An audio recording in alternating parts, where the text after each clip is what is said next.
Look, can't believe we're at episode 6 already of ABM in the House deck. Not sure about you, but I think we've got a lot more to share before we finish this series. I think we should even talk about taking this thing on tour.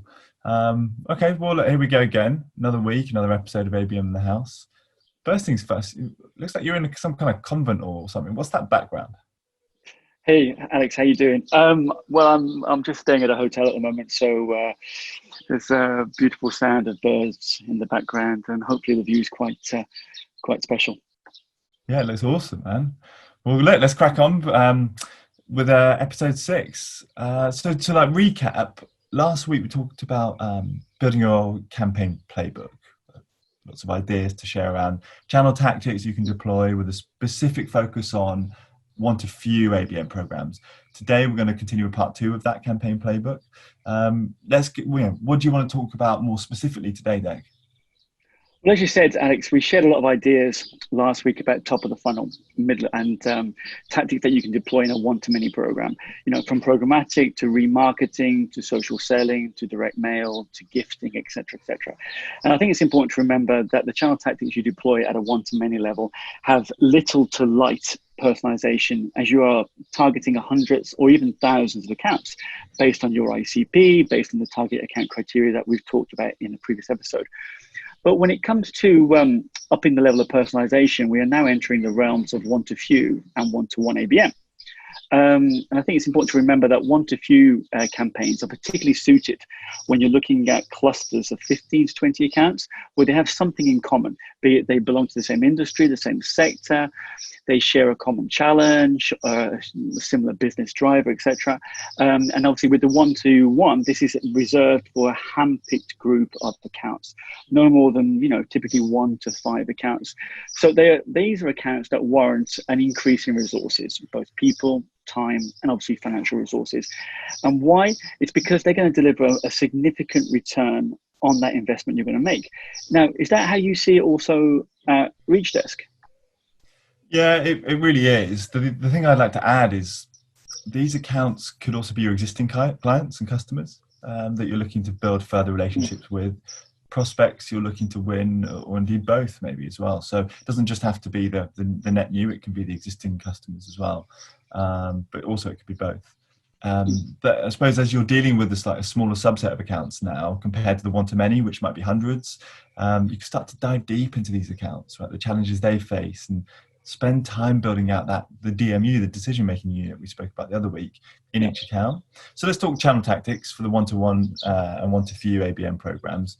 I think several of the channel tactics that you've used for the one-to-many programs are still valid for the top-of-funnel awareness for these one-to-few and one-to-ones, such as paid campaigns, so sponsor content, conversational ads, social selling, remarketing, so Facebook, YouTube, etc.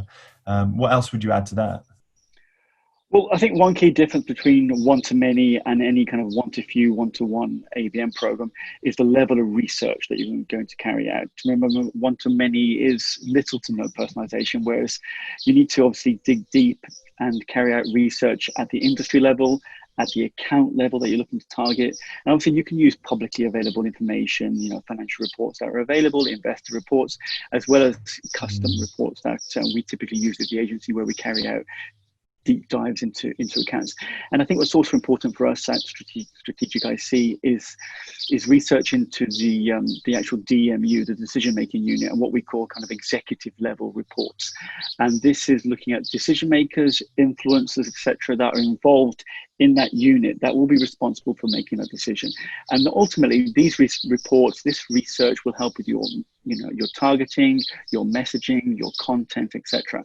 And what we tend to find is that these reports, these insights that we create, they are obviously awareness tactics as you look to establish trust within your target accounts, and they're also insights into the actual account and the unique nature of the sector, of the individual, of the account itself, as you're looking to influence that account. So as you build awareness and engagement with those accounts, you can now up the level of personalization with several middle of the funnel tactics. Now, Alex, we're both seeing great results with our ABM programs when we're deploying direct mail and gifting. Can you share some stories and some ideas with us? Yeah, I'm sure. Look, we're talking specifically about the one-to-one and one-to-few here. Mm-hmm. Now, what we're looking to do here is to kind of go a bit deeper, right? Up the level of personalization. When it comes to designing those direct mail campaigns, you need to start thinking about industry-specific messaging. The gifts, like if you want to be sending content, what's going to resonate with those personas? There's a real difference between sending something to a CTO in retail versus a CMO at a bank. Right? So you've got to start thinking about the segments and how you get more personalized. But at the same time, it's not just about what you're sending, it's the message. You need to be sending customized messaging. You can even put things like QR codes that are specific to that individual account that drives them to other pages, for example. But think about the messaging, think about the level of personalization and really up it. Don't just put first name and account name. That first line might be specific to that individual. Yeah. Okay. And then, so I was going to just add one thing. Obviously, that links to sort of the digital side of things. You guys use a lot of like hub pages. Can you tell me a bit more about those? Because that's quite a refreshing idea. Yeah, so we take an awful lot of that information that we've collated at the account level and the executive level and the industry level, and we build what we call customized hub pages, which are unique for each target account. And this is something that we find works really well, where you can take the content, you distill it, you focus it, and you make it relevant for each individual account. And so what we typically find is, and we can obviously share some examples when we post this video, but we can share hub pages that include insight reports, video interviews, white papers, case studies, deep content dives into particular issues that are relevant for that target account. Other things such as thought leadership roundtables, relevant industry pain challenges that people are finding, and we kind of basically bring it all together and create one repository, one landing page that the account can go to and find all the information that they need to address the challenge that they're facing. Okay, nice. And so with that, obviously the key is to like drive engagement within the DMU, right? Look for those sales signals, ensure your sales teams are primed to have the right conversations using the full suite of content resources they have. I think it's important to remember with that level of personalization, particularly on the one-to-one level, it's significantly increased. Right? Many of the tactics we mentioned could be unique for that account, right? You could literally do something so unique for that account, be it custom direct mail, bespoke digital physical content, account specific events. So that one-to-one is where you kind of put a load in, and you may not even replicate it for any other accounts.